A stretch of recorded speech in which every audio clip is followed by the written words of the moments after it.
Program complete. Enter when ready.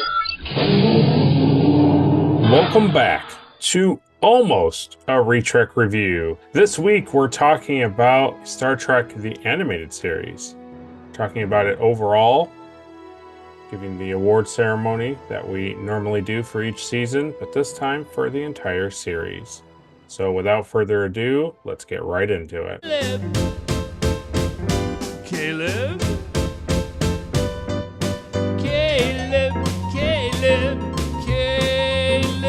So Caleb, for season 1, you picked for the most unlikable was Cyrano Jones, and for season 2, you picked Bem. So, who for the entire series gets the Erica Ortegas Award for being the most unlikable? I really don't like Cyrano Jones, Okay, yeah. Yeah? but I really don't like Ben either. Oh, okay. Okay. Like overall, Yeah, let's keep it Cyrano. let's keep it Cyrano. I love it. Yeah, he's real bad. At least Ben Also, is like a weird alien guy. right. That's what I was gonna say. Yeah, Cyrano he should know better. I agree. Next, we have the most forgettable award. In season 1, it was Lieutenant Kyle. In season 2, it was McCoy. So who gets the Elizabeth Cutler Award for being the most forgettable? Definitely Kyle. Okay. You see him like once, and then you see like they just drew a guy wrong one time with a mustache, and that was like not actually Kyle. Yeah. I think in season 2, we see him one more time. He's in I think the Bem episode. So it's like he's in one of the episodes, then the Bem episode, and then like you said, it's just like an oops of drawing a mustache on Scotty. Yeah. Doesn't Kirk like knock him over too in the one episode? Or is that just a different guy? I think it's a different guy. I think Yeah. so. So like yeah, so even then like he's supposed to be in the transporter room and he's not. Right, true. So I don't know what he does. He's very much like Kirk in Strange New Worlds. Like I don't know what he does on the ship. Sam Kirk, yeah. Yeah. He's the like alien intelligence guy. In every mission there's aliens nowhere to be found. Yeah. He's like, oh, I studied new species and I update Starfleet about him, and then like every episode is like, hey, so there's these new like people we're making contact with, and he's like, nah, I can't make it down there. Okay. I'm busy. Yeah. Way too busy. Sulking in my room about my brother. I'm too busy combing my mustache or drinking in the bar with freaking everybody else. But he's not not my Kirk. Lieutenant Kyle. He's not my Kirk, I'll tell you that.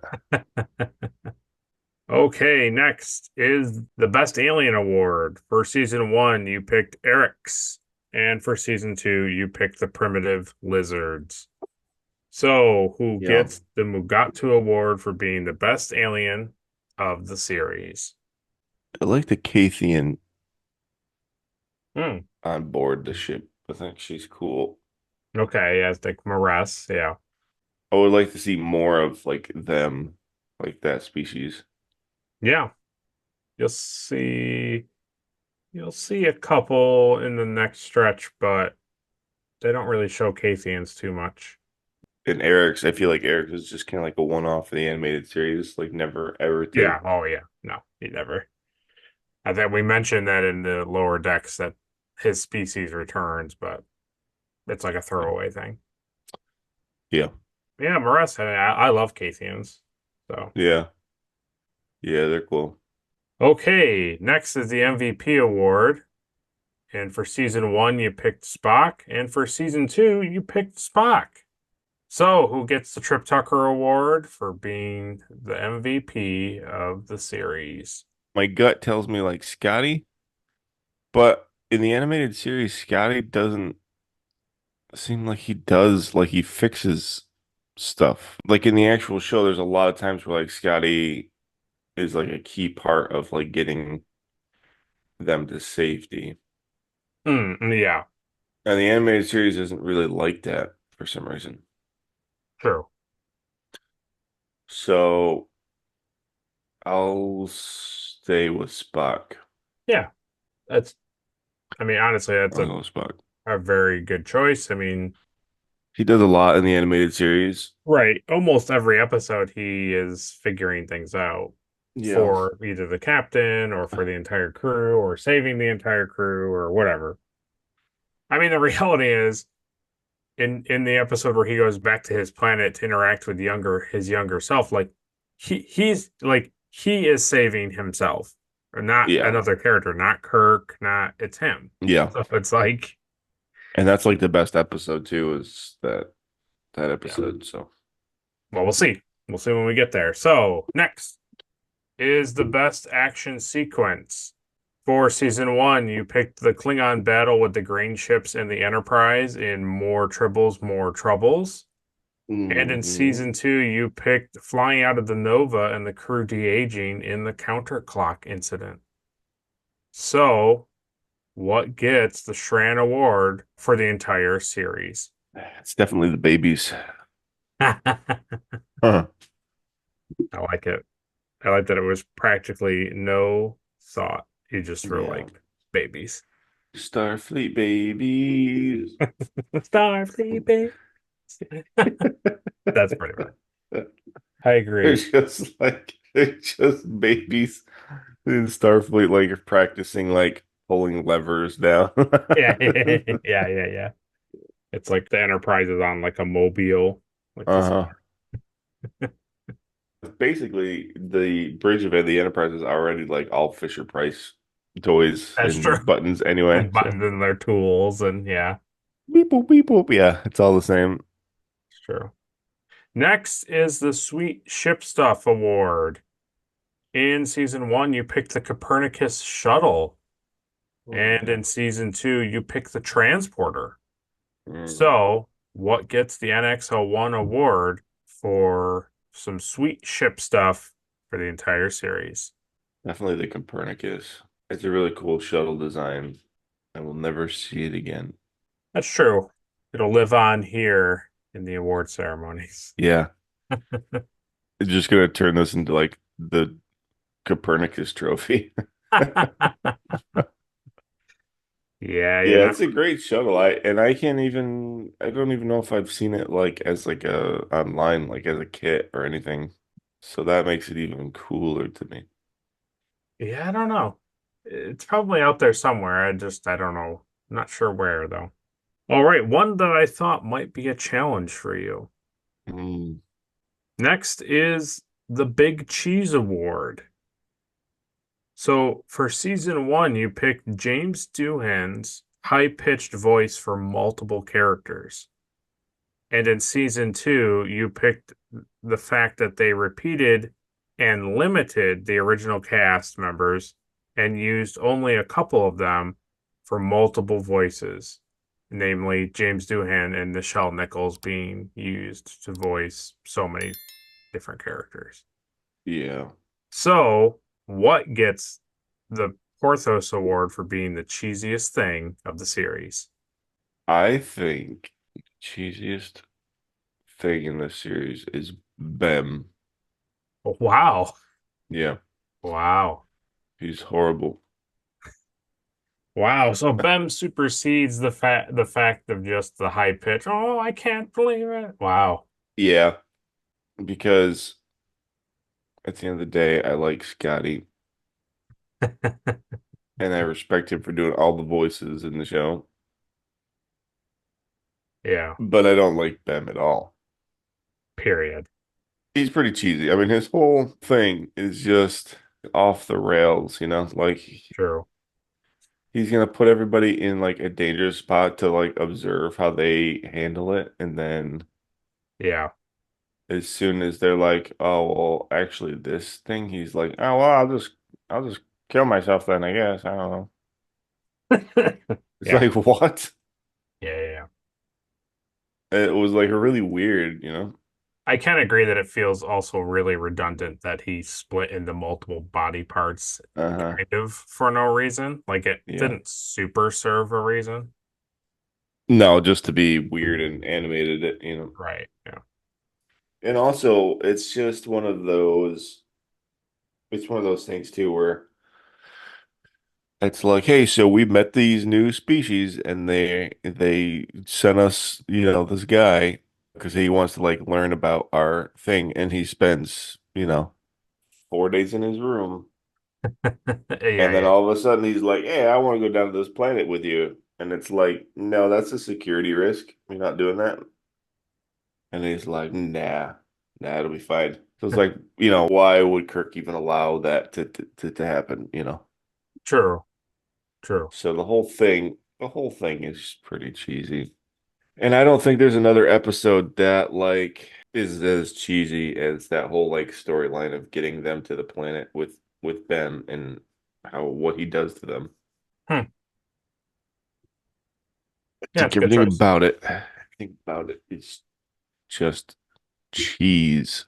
Even the episode that's not Star Trek about the boxes and stuff, like even that isn't like as cheesy of a storyline.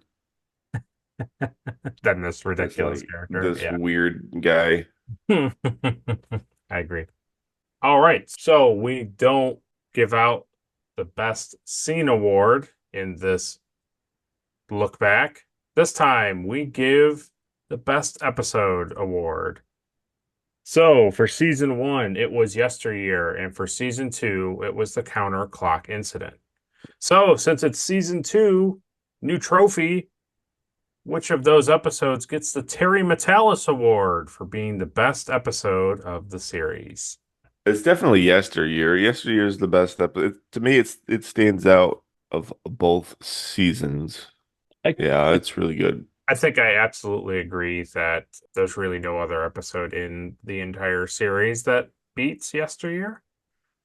Yeah, The counterclock incident is like fun and decent, and they show some interesting stuff in it. But I think everybody and proof is in the pudding where you look at our views for that episode. Like it's pretty high. Yeah, everybody wants to watch that episode. So yeah, it's a good one. It's one of those things too. It's like that episode, and there's like certain other episodes in the original series that like physically make me like sad that like Leonard Nimoy is gone oh yeah. because like he's so good and yeah, yeah, I want more Eh, Nimoy. well, you'll get a little bit more, yeah. But I hear Yeah, we gotta find him. you. Almost. The search for Spock. So that concludes the award ceremony for Star Trek the Animated Series. But before you go, at the end of this video, make sure you go over to Caleb's channel. Caleb has his own channel, a prop channel. So, Caleb, if you have anything to let them know, tell them. Yes, I made the noisy cricket Hmm, from Men in Black. nice. That movie is like 50 years old or something. So 50 years old. yeah, so that's fun. It's a 3D print and I put some lights in it and made a little display. So that's cool. All of July is Hmm. Kaiju month for the nerd holes. That's right. So if you like seeing Will and I talk about Star Trek, then watch us talk about some cool Kaiju movies this month. Hmm. Absolutely. Got some good ones There's in a there. theme song that's really great. I spent a lot of time on it, and Pacific Rim is out. Our covering Pacific Rim is out. Pacific Rim. Yeah. So then we're gonna do Pacific Rim 2 Yep. and then -1. So stay tuned for that. And then we're gonna do Godzilla Kong there, the new one. yeah, it's the new Emperor. We might even enjoy Kaiju so much that we do Kaiju all August as well. We just might. We just might. Yeah, there's lots of stuff in there. So yeah, check that out. It's pretty fun. To give them a like, give them a comment, give them a suggestion, give them a subscribe. You decide. If you like this video, like it. If you disliked it, dislike it. Share it with all your friends and family and Trek enthusiasts. Subscribe so you don't miss an episode and ring that bell for notifications so you don't miss episodes like this one. There is an RPG recently on the channel, so you can go and watch that if you enjoy the RPG. But next week, there will not be a Retrek review. Instead, you'll have to go onto Caleb's channel to catch our review of the 6 original series films. We're going to be over there doing our Nerd Hole review of those 6 films. So if you want to see it, you got to go over there. But the Retrek review will be back on this channel in September, and we'll start Star Trek: The Next Generation. Yeah. We plan on watching everything going forward, so no skipping around once we get into the 90s, gosh. 80, late 80s, early 90s Star Trek. So, wow. Yep. I kind of really like when we do a full season, we do 2 episodes in a season. Yeah, really well. Yeah. Doesn't hurt when there's only 6 episodes in that season. Yeah. So, everybody, thanks for watching. Thanks for listening if you're on the podcast end of things. We look forward to getting into Star Trek: The Next Generation. So, until then, Caleb, send us out. M5, destroy that Enterprise ship. The ship won't return until September. See you guys. Bye. Goodbye.